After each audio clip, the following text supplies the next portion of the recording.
Bonjour à toutes et à tous et bienvenue dans un nouvel épisode de La Vape et vous, votre émission pour tout savoir sur la cigarette électronique. Arrêt du tabac, attention au danger, c'est le titre du livre de notre invité Jacques Pierry qui nous a rejoint aujourd'hui, accompagné d'Alice Denoise, créatrice du site Le Déclic Anti-Clope. Arrêter de fumer est une libération, un chemin de croix parfois, mais surtout une épreuve que de nombreux fumeurs redoutent tellement qu'ils n'osent jamais tenter leur chance. On va en parler aujourd'hui tous ensemble. On va commencer par toi, Jacques. Le titre de ton livre est un petit peu ambigu. Ce serait quoi le risque d'arrêter de fumer? C'est quoi les dangers de l'arrêt du tabac? Il faut bien comprendre que pendant 5 ans, 10 ans, 15 ans, 20 ans, le fumeur, il ingère 4000 composants. Dans la fumée du tabac, il y a 4000 composants. Alors, bien sûr, la nicotine, qui est le seul composant non toxique mais addictif, qui est accompagné des goudrons qui filent les cancers, de l'oxyde de carbone qui bouffe les neurones, et des 3900 autres composants qui sont bien sûr à dose infinitésimale, mais voilà. Et tout aussi Donc, l'organisme absorbe ça. D'ailleurs, au début, l'organisme n'est pas très content, il y a des nausées, des vomissements, puis petit à petit, on s'habitue. Au bout de 2-3 mois, le fumeur, il se tape ça tranquillement. Imagine, tu arrêtes d'apporter ça d'un seul coup. Toutes les démarches que l'organisme a organisées pour combattre ces poisons se retrouvent à fonctionner à vide. Et on sait très bien depuis toujours qu'on s'arrête de fumer, on grossit, on s'arrête de fumer, on est dépressif, etc. Sauf que ça ne s'arrête pas là. Et moi, j'ai eu l'idée d'écrire ce livre. D'abord, c'est pour avoir un éditeur, c'était mieux de faire un titre un peu scandaleux. Un peu provocateur. Un peu provocateur, sinon personne ne m'aurait édité. Et ça s'est déclenché parce que j'ai vu mon meilleur copain, mon plus vieux copain, venir chez moi, me décrire une pathologie incroyable. Et j'ai dit, mais qu'est-ce qui t'est arrivé? Il me dit, j'ai arrêté de fumer il y a 3 semaines. Bon, voilà, c'était un diabète colossal. Il aurait peut-être été diabétique 10 ans plus tard. Mais clairement, lui, en tout cas, l'a identifié clairement. Le jour où j'ai arrêté de fumer, il fumait énormément, s'est arrêté d'un seul coup. Voilà, son organisme a déclenché quelque chose. Et j'ai vu des tas de pathologies, petites, moyennes ou grandes. Alors, l'idée, c'est surtout pas de ne pas s'arrêter de fumer. Mais quand on s'arrête de fumer, de bien s'observer, parce que si ça déclenche quelque chose, il faut pouvoir le soigner. Ouais. Là, l'exemple de vos copains, c'est un diabète. Le diabète, c'est une maladie potentiellement mortelle. Bon, comme il est un peu intelligent, il s'est soigné, donc tout va aller bien. Il sait d'arrêter de fumer, il a soigné son diabète, il va bien. Mais s'il n'avait pas soigné son diabète, s'il avait été un peu négligent, il pouvait mourir dans son diabète, peut-être plus vite que du tabac. Arrêter de fumer l'aurait tué en quelque sorte. Voilà, on peut imaginer, moi j'ai vu des cas où je me suis posé la question de savoir le bien fondé de mon incitation à faire arrêter les gens. Ouais. Un type qui prend 30 kilos, il se met en danger. C'est quelque chose que ça vous est déjà arrivé, respectivement, de dire non, il ne faut pas que tu arrêtes de fumer maintenant, de dire ça à quelqu'un? C'est difficile à dire. C'est difficile à dire de ne pas s'arrêter, mais on peut quelquefois, effectivement, surseoir ou équilibrer autre chose. Ouais. Bon, les gens qui sont les grands dépressifs, dans les cliniques psychiatriques, c'est tabagisme à mort, quoi. On se demande s'il ne faut pas attendre un petit peu de stabiliser pour les raisons que l'arrêt du tabac donc, fragilise psychologiquement. Si on est déjà très fragile, il y a des petites urgences, il y a des priorités, on va dire. D'accord. L'arrêt du tabac, c'est une nécessité, c'est très important, mais ça peut attendre 6 mois, clairement. Ça peut attendre en cas de... Comment on fait la différence? Parce qu'il y a beaucoup de gens qui arrêtent de fumer et qui ont une mauvaise passe.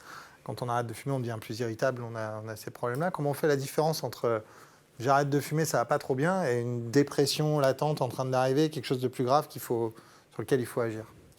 Ça, c'est de la clinique médicale fine. Il faut interroger les gens. On se rend bien compte qu'effectivement, où c'est un passage à vide dû à une déstabilisation due au sevrage, soit c'est une vraie maladie qui est enclenchée. Ça, on en voit évidemment. Alors, ça se soigne. C'est une maladie qui se soigne. Puis je rappelle quand même que l'humeur dépressive, c'est un symptôme de manque de nicotine. Donc le premier truc, et pareil pour la prise de poids des personnes qui prennent 30 kilos, il y a forcément quelque chose qui se cache derrière. C'est pas automatique du tout de prendre du poids quand on arrête de fumer. Donc c'est vraiment déjà de faire le bilan, de se dire est-ce qu'il y a une dépendance physique? S'il y a une dépendance physique, de très bien doser en nicotine pour éviter tous ces symptômes-là. Et après, s'il y a des choses derrière qui se déclenchent, si quelqu'un se met à manger beaucoup plus que d'habitude malgré le fait de prendre de la nicotine, c'est qu'il y a quelque chose de l'ordre du psychologique, qu'il a besoin de compenser, une sorte d'oralité. Et donc il faut aller traiter ça. Et si il y a une humeur dépressive qui arrive et qui ne part pas malgré la nicotine, dans ces cas-là, il faut traiter ça aussi. Mais le premier pas, c'est vraiment la nicotine. Mais arrêter de fumer, du coup, ça demande d'aller voir un psychologue à chaque fois? C'est conseillé? Alors, toutes les histoires existent, y compris celle du type qui pose sa dernière cigarette et qui arrête de fumer, qui n'a aucune conséquence, qui n'a aucun effet secondaire. Elles sont vraiment, alors, en 40 ans d'exercice, je me prévaux de mon grand âge. Ça va quand même. Mais c'est vrai que les histoires, il y a des histoires de chasse inouïes, des gens, des grands fumeurs. Moi, j'ai quand même l'exemple d'un fumeur de pipe, en plus, avec toute la symbolique. Un matin, se levé, il a dit je ne fume plus. C'est un marin, en plus. Un marin. Quoi. Tu le vois. Le stéréotype. Il a arrêté, il s'est dit j'arrête de fumer. Sans aucun effet secondaire après, sans aucune réaction. Il y a des mécaniques vraiment qui sont de l'ordre de l'inconscient et qu'on ne maîtrise pas. Quoi. Ouais. D'accord.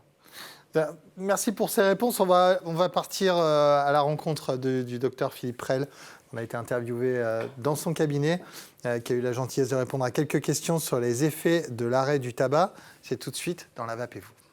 Les effets négatifs de l'arrêt du tabac, sont ceux du manque, c'est-à-dire dès lors que l'on manque de quelque chose, que ce soit de son jeu vidéo, du shopping ou d'autres choses, eh bien on devient irritable, on a du mal à se concentrer, on a la fringale et puis on a une envie absolue de ce qui nous manque. Et c'est ça qui est pénible dans l'arrêt du tabac. L'irritabilité d'un fumeur en manque de nicotine, c'est tout simplement celle de quelqu'un qui manque d'un produit dont il a besoin. On voit ça chez les adolescents qui arrêtent les jeux vidéo. Et bien chez le fumeur, c'est pareil. Dès qu'il en manque, il devient irritable.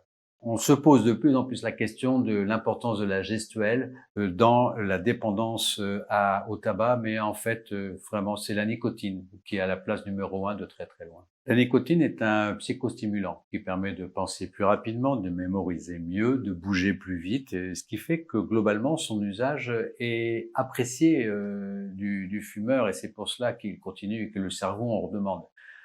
Quant à la dépression, en fait, il est tout simplement déconseillé d'arrêter de fumer quand on est déprimé.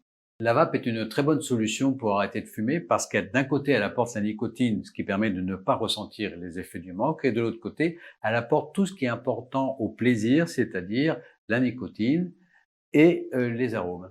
On a en plus un sentiment de liberté parce qu'on ne met plus sa santé en danger. Et c'est ça la révolution de la vape. Ce qui compte le plus, si on le sent bien, c'est d'avoir la nicotine, d'avoir le plaisir donc de jouer avec la vapeur notamment, et aussi le plaisir de la sociabilité de la vape. Donc il retrouve tout ça et c'est bien plus agréable que celui du tabac. Alors Philippe disait qu'on est accro principalement à cause de la nicotine, mais qu'on est en train d'étudier peut-être les mécaniques de la gestuelle qui pourraient être aussi une cause de dépendance. Est-ce qu'il y a d'autres raisons pour lesquelles on est accro au tabac que la nicotine? Alors, il y a sur le plan pharmacologique une autre molécule dont j'ai oublié le nom et qui a été mise en évidence il n'y a pas très longtemps par les chercheurs du Collège de France. Moi, je croyais qu'ils faisaient que des conférences. Ben non, ils cherchent. Ils ont trouvé une molécule qui est nicotine-like, moins importante, à dose très, très faible, mais qui pourrait expliquer les échecs de la compensation par la nicotine. Il y a des gens qui, sous nicotine, toutes les pages du monde, n'arrivent pas à arrêter. Ce n'est pas le seul élément chimique qui donne une addiction. Il y a une autre molécule dont j'ai oublié le nom, mais qui a exactement les mêmes effets, à dose moins importante, mais qui a été découverte récemment, il y a 7-8 ans. Ok. Alice? Oui, non, quand on parle de dépendance, il y a aussi il y a la dépendance physique, puis après il y a tout ce qui est addiction comportementale et psychologique. C'est ça, il y a tout le moral, le gestuel, l'accroche émotionnelle au tabac. Oui, voilà, tous les conditionnements avec les habitudes, les réflexes qu'on a créés avec la cigarette, qui pourraient être des réflexes qu'on aurait créés avec n'importe quoi d'autre, avec un jeu vidéo, comme le disait Dr Philippe Prel, mais aussi tout le côté psychologique où finalement, quand on commence à fumer, c'est un côté psychologique au début, c'est pour faire comme les autres, c'est pour se donner de la prestance, et donc c'est généralement au moment de l'adolescence, au moment où on commence à gérer ses émotions, et donc finalement la cigarette devient cet outil béquille qui nous permet de marquer, de digérer, de processer nos émotions mal, et du coup quand on arrête de fumer, plus tôt on a commencé, plus c'est compliqué de réussir à faire sans, parce qu'il faut réapprendre finalement, ou apprendre tout court, à gérer sans. Comment on brise cet attachement émotionnel au tabac? Il y a beaucoup de gens qui considèrent leur clope comme une bonne amie, quoi. Ou peut-être une mauvaise amie, mais une amie quand même. Comment, en tant que tabacologue, vous arrivez à briser ça, à briser ce lien affectif presque entre le tabac et le patient? En dépassant le côté tabacologie pure, nicotine, dépendance physique, et en allant vraiment chercher au-delà, sur toutes les croyances, sur toutes les pensées automatiques qu'on peut avoir. Donc c'est vraiment plus de l'ordre des TCC, des thérapies cognitivo-comportementales, voire du coaching cognitivo-comportemental, ça dépend où on se place, mais de vraiment aller chercher beaucoup plus loin, parce que souvent c'est le tabac, c'est l'arbre qui cache la forêt, et donc de ne pas hésiter à aller chercher beaucoup plus loin pour régler le problème. Donc c'est pour ça que ça peut demander un peu de temps.